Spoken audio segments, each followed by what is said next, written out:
how to organize Pinterest boards. Hello and welcome to Tech TV. I'm up with another quick and easy tutorial video on how to organize your Pinterest boards effectively. Let's get started. Open your Pinterest application on your device. Once you're on the home page, go to your boards by clicking on the profile icon at the bottom. Choose boards from the options.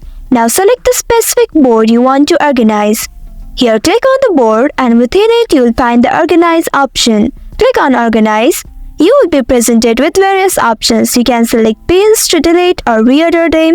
Additionally, you can click on a pin and add a new section to the board. This allows you to categorize and further organize your pins. Furthermore, you have the flexibility to move pins to another board, providing a comprehensive organizational structure.